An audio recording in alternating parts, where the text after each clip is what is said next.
Hello and welcome once again to the Enchanted Kingdom of Hermione. I'm the Lord Chamberlain of the Enchanted Kingdom and your host once again for another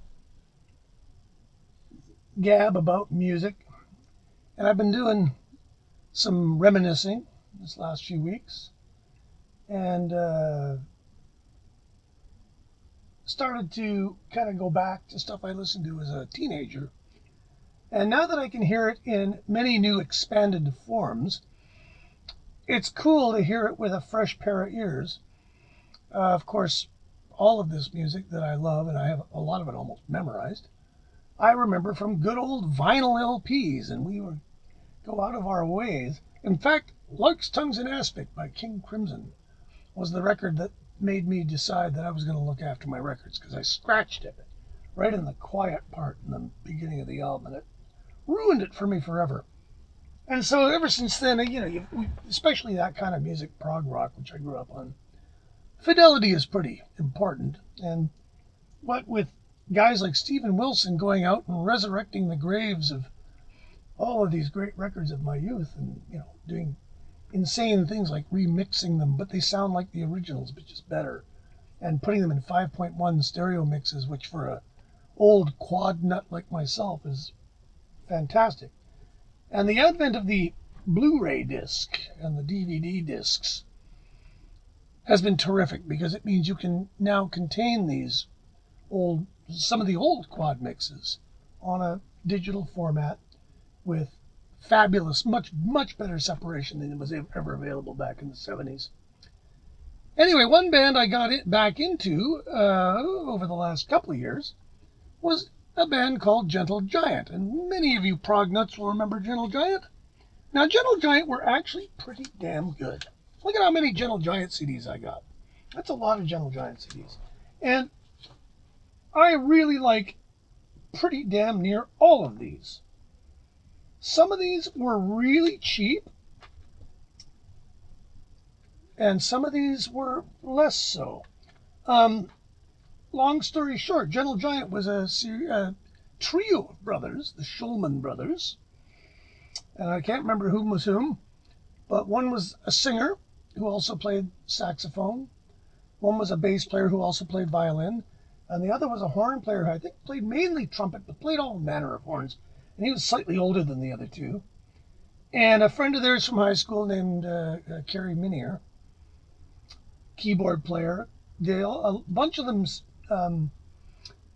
studied at the Royal Academy of Music, I believe. So they were classically trained musicians who were 60s rock and rollers, I suppose you could say. And like so many of people of that ilk, they formed a band in the late 60s, and it morphed into Gentle Giant, and they got noticed. And as happened to so many people in the late 60s, early 70s, they got snapped up by a cool alternative label, in this case, Vertigo. And Vertigo was the creation of Phonogram, Philips, Mercury, whatever you want to call them. And Vertigo was the response to EMI setting up Harvest.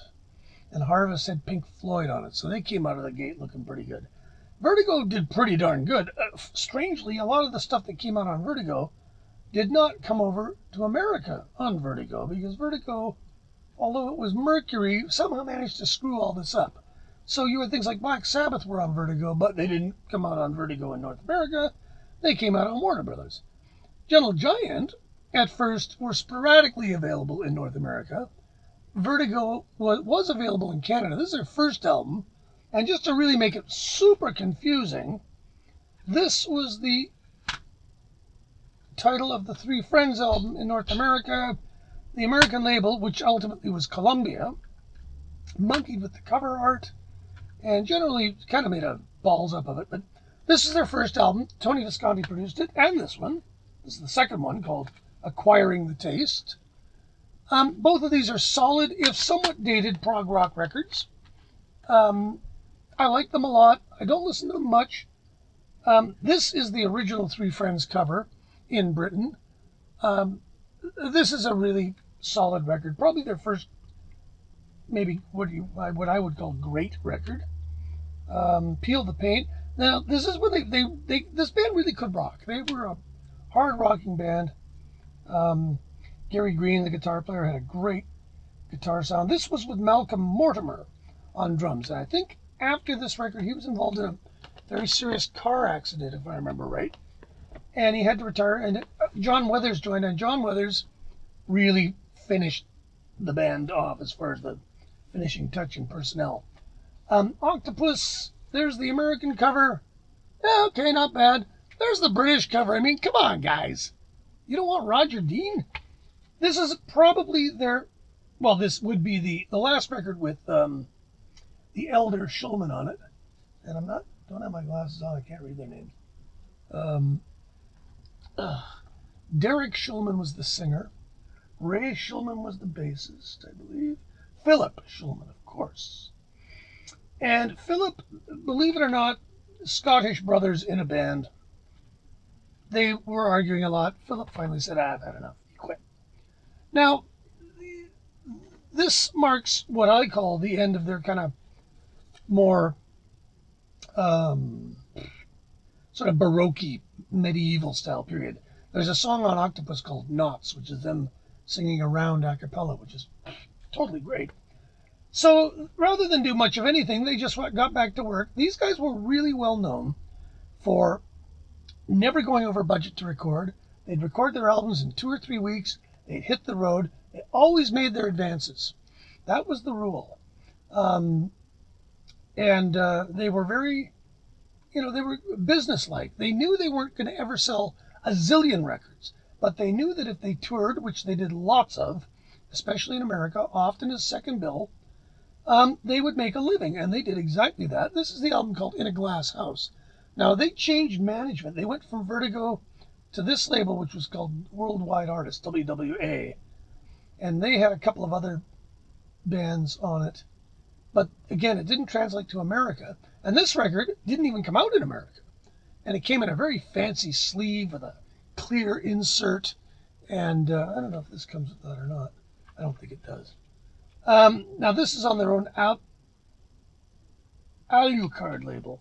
And again, these guys aren't stupid. They kept their masters. They now own the masters. They now own the label. They're doing it exactly the way they want. And as a result, this stuff is worth buying if you're a fan.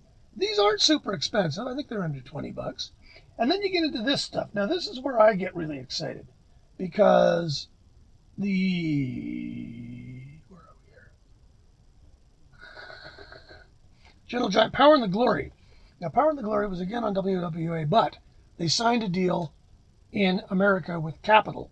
Now, I had this record when it came out, and I didn't listen to it much, and you know why?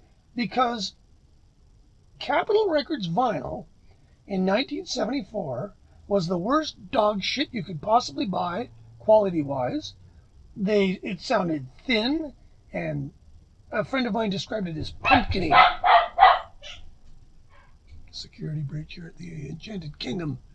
There's a lot of squirrels in the neighborhood, and there's been a bear, so the lookouts sometimes get a little excited. Anyway, this has the Steven Wilson remix. I can't speak highly enough about Steven Wilson. He's one of these engineers that I really like because, like all the really good engineers, he doesn't bring any ego to the job. He wants this to sound the way it sounded originally, except better. He has done it with this. This has videos. It has stereo. Oh, there's 2 5.1 mixes. Yes. So this has 5.1 mixes. Now, Gentle Giant in 5.1 is a lot of fun. It's a lot like Pink Floyd. Now, this also. Now, one of these, actually 2 of these. Okay. Freehand, another really great record.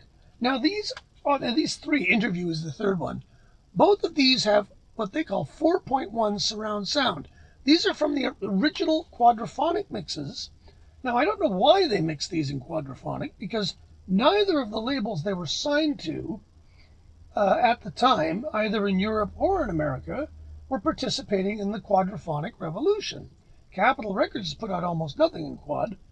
EMI in England did, but they weren't on EMI in England. They were on, I think they were still on WWA. Or no, they weren't. By this point, they were on Chrysalis. And Chrysalis in England had no quadraphonic. So Can't recommend these highly enough. I think they're 25 bucks each.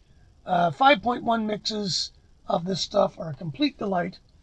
And this was the era, these 3 CDs, well, actually 4 if you count In a Glass House, where they kind of didn't drop the medieval, if you will, trappings, but they de-emphasized them, and they just started to kick ass. And they were a rock band that just happened to really know how to play and really liked complicated textures and stuff. And unfortunately for most of us, after the Interview album, they kind of, as all bands do, they went downhill. Prog rock got passe. Punk rock came along. These guys looked like, dinosaurs. And the rest is history. They made a couple of not so good records.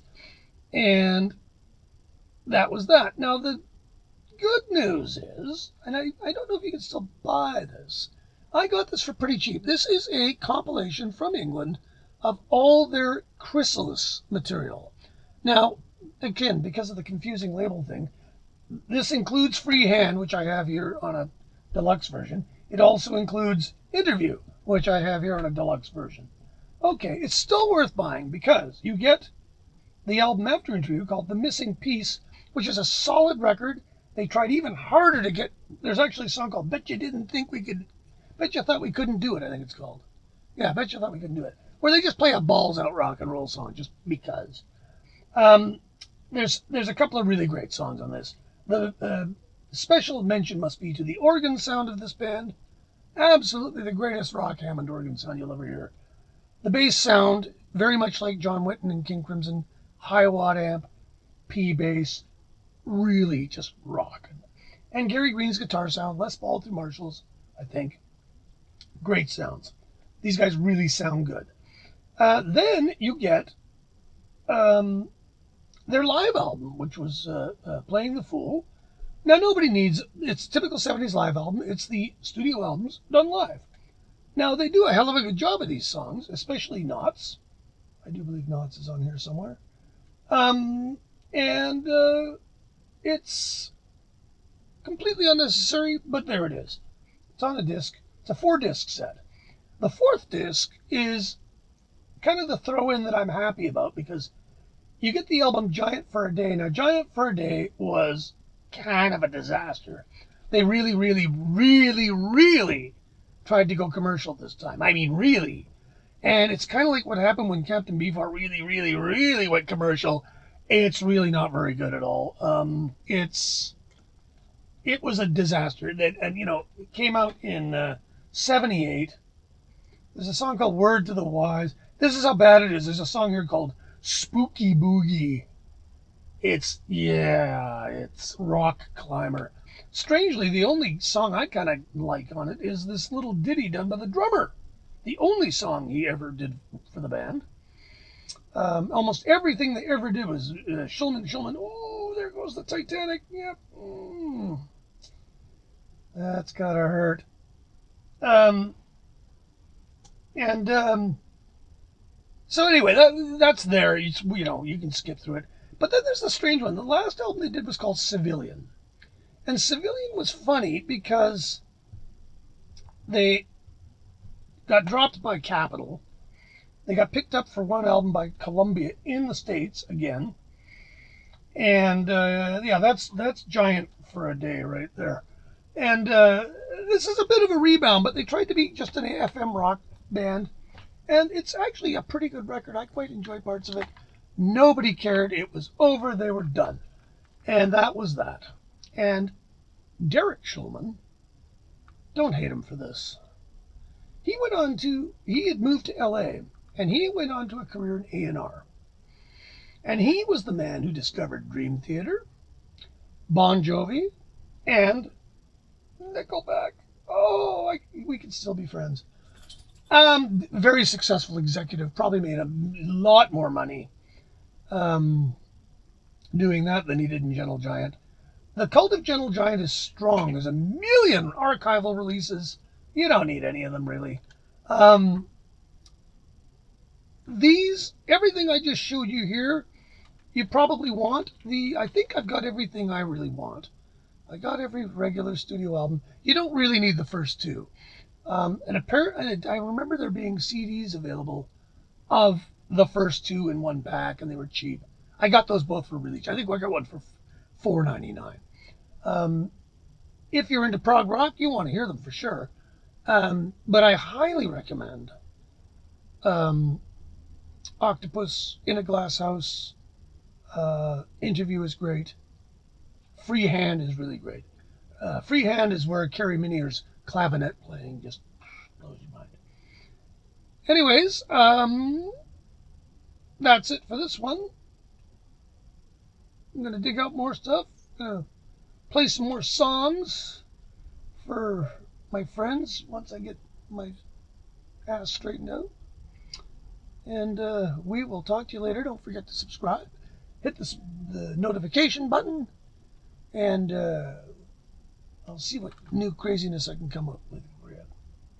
Anyway, thanks for watching. Take care. Be safe.